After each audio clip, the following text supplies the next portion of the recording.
आप सभी को गंगा दशहरा की हार्दिक शुभकामनाएं। हर साल ज्येष्ठ मास के शुक्ल पक्ष की दशमी तिथि को गंगा दशहरा का पावन पर्व मनाया जाता है। मान्यता है कि इसी दिन राजा भगीरथ की तपस्या सफल हुई थी और माँ गंगा भगवान शिव की जटाओं में से होकर धरती पर उतरी थी। गंगा दशहरा के दिन 10 के अंक का खास महत्व है। मान्यता है कि इस दिन गंगा जी में स्नान करके या फिर गंगा जल से स्नान करके अगर भक्त 10 तरह के दान देते हैं तो उनके 10 तरह के पाप कट जाते हैं। तो आज की इस वीडियो में आप जानने वाले हैं गंगा दशहरा की संपूर्ण पूजा विधि के बारे में। अगर आप गंगा जी में स्नान न कर पाएँ तो क्या करें, दशमी तिथि कब से कब तक रहेगी।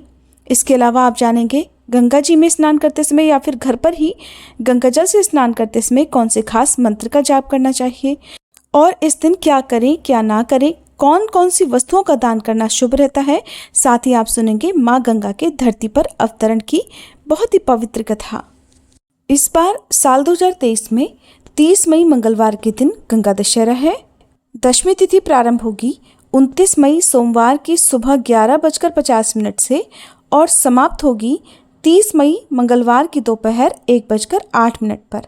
तो उदया तिथि के अनुसार 30 मई मंगलवार के दिन ही गंगा दशहरा का पावन त्योहार मनाया जाएगा।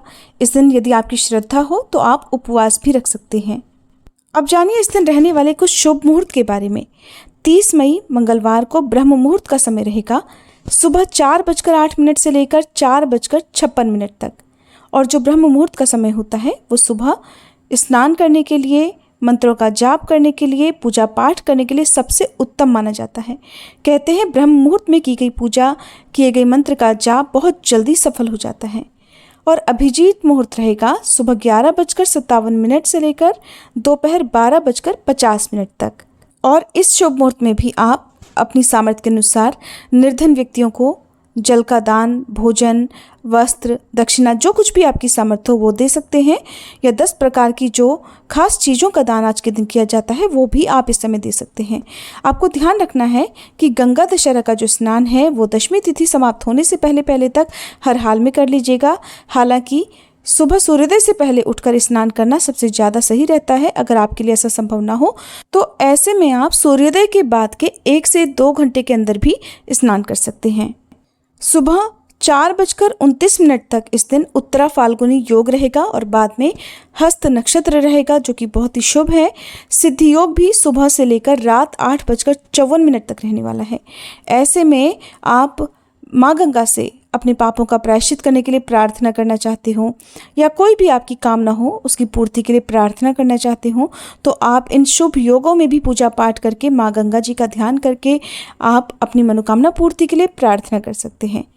बात करते हैं अशुभ मुहूर्त की। तो राहु काल का समय अशुभ मुहूर्त में गिना जाता है, जिसका समय इस दिन दोपहर 3 बजे से लेकर 4:30 बजे तक रहेगा।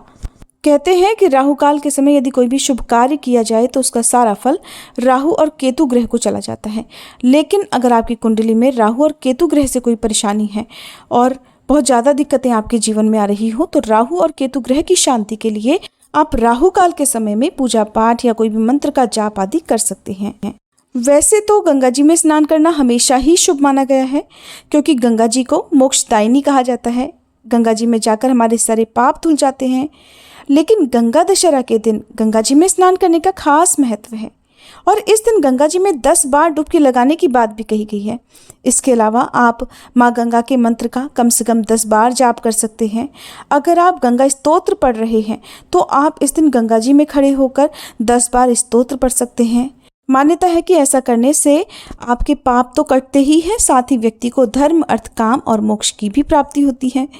गंगा जी का पूजन करने के बाद 10 चीज़ों का दान किया जाता है, लेकिन दान हमेशा जरूरतमंद व्यक्ति को ही देना चाहिए। ये चीज़ें हैं जल, अन्न, फल, वस्त्र, पूजन या फिर सुहाग की सामग्री, घी, नमक, तेल, शक्कर और सोने का दान। और इन सभी दानों में से जल और अन्न के दान को महादान माना गया है। तो जल के रूप में आज के दिन आप प्यासे लोगों को पानी पिला सकते हैं, शरबत का दान कर सकते हैं और छत पर पक्षियों के लिए दाना पानी रख सकते हैं, पशुओं के लिए पीने के पानी की व्यवस्था कर सकते हैं। अगर आप सोने का दान ना कर पाएँ तो आज के दिन धार्मिक पुस्तकों का दान भी आप कर सकते हैं। आज के दिन गंगा जी में स्नान करने से 10 तरह के पाप कट जाते हैं। और ये 10 तरह के पाप जो होते हैं वो 3 तरह के होते हैं, दैहिक, वाणिक और मानसिक।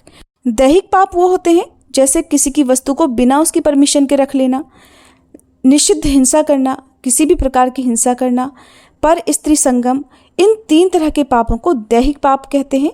और वाणिक पाप होते हैं किसी को कड़वा कहना, किसी का दिल दुखाना, झूठ बोलना, चुगली करना और अपने वचनों द्वारा, अपनी बोली के द्वारा दूसरे के मन को दुखाना, झूठी गवाही देना। इस तरह के पाप वाणी से होने वाले पाप होते हैं। मानसिक पाप दूसरों के धन को लेने का विचार करना, मन में किसी का बुरा सोचना या फिर किसी को गलत काम करने के लिए प्रेरित करना, इस तरह के पाप मानसिक पाप होते हैं।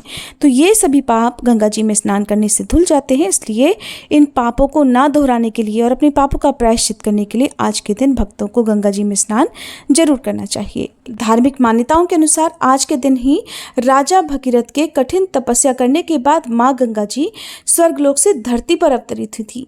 इसलिए इस दिन का महत्व बहुत ज़्यादा है और ऐसा करने से पितरों को भी मुक्ति मिल जाती है, पितरों का आशीर्वाद भी प्राप्त होता है। तो गंगा दशहरा के दिन आप पितरों के निमित्त जल का तर्पण, तिल से तर्पण, पिंडदान, श्राद्ध आदि जरूर करें।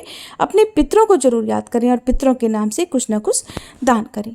हो सके तो गंगा जी में स्नान जरूर करें। अगर गंगा जी में स्नान करना संभव ना हो तो घर पर ही नहाने के पानी में गंगा जल की कुछ बूंदें डालकर माँ गंगा जी का ध्यान करते हुए और माँ गंगा जी से प्रार्थना करते हुए आप स्नान करें।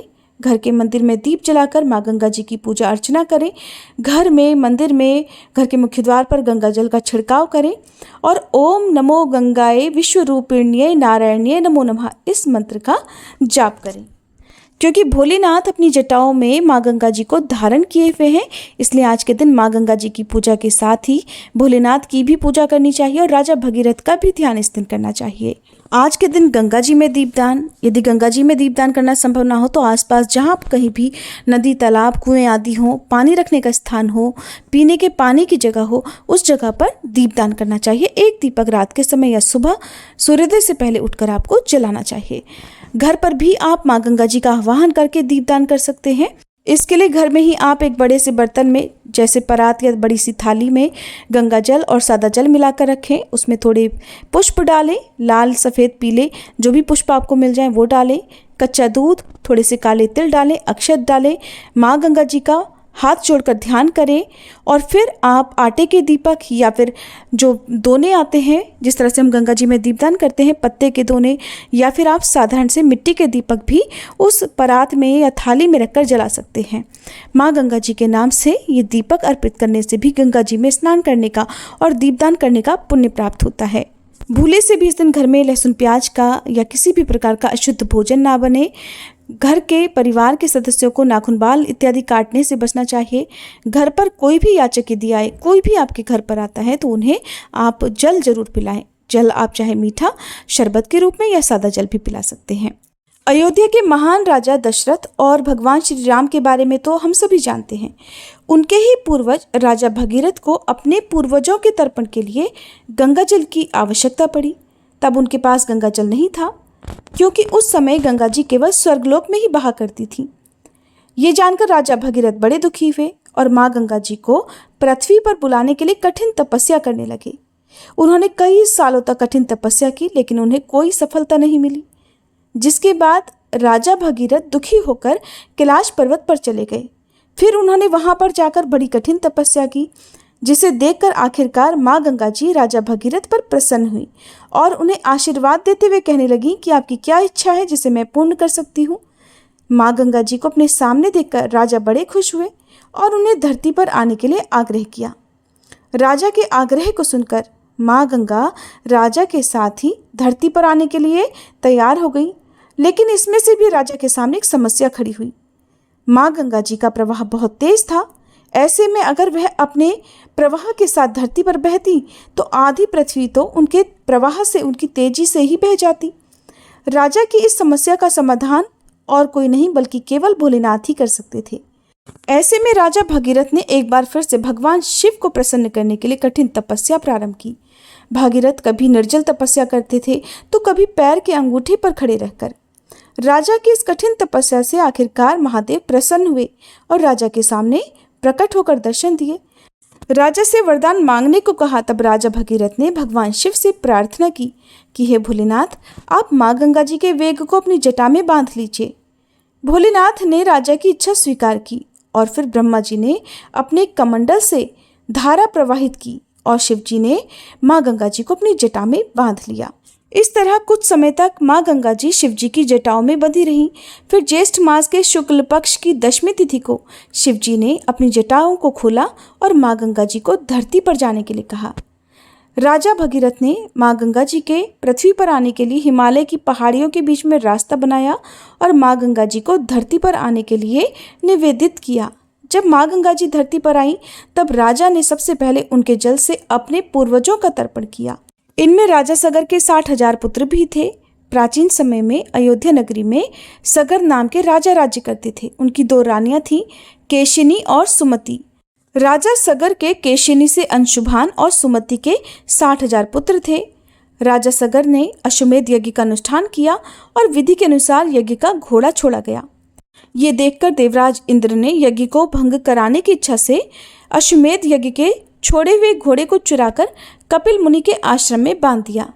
राजा सगर ने यज्ञ के घोड़े को खोजने के लिए अपने 60,000 पुत्रों को भेजा।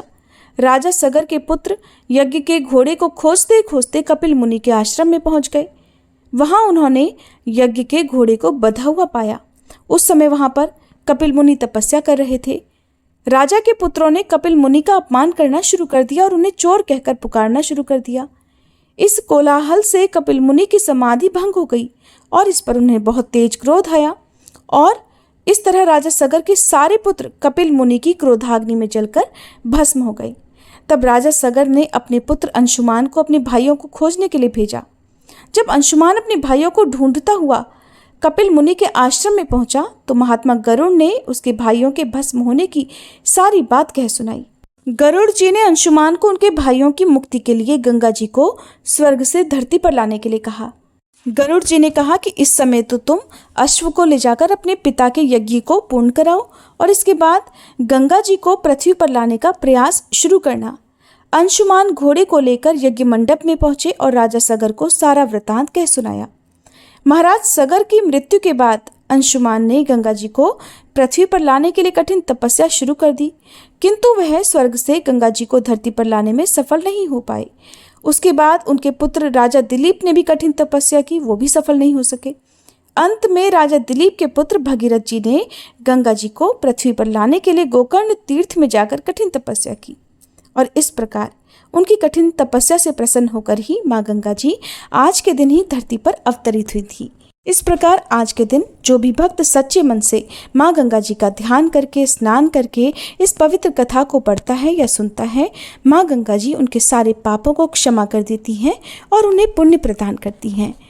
उम्मीद है आज की ये कथा आपको पसंद आई होगी। अगर अच्छी लगी हो तो वीडियो को लाइक करके कमेंट बॉक्स में ज़रूर बताइएगा।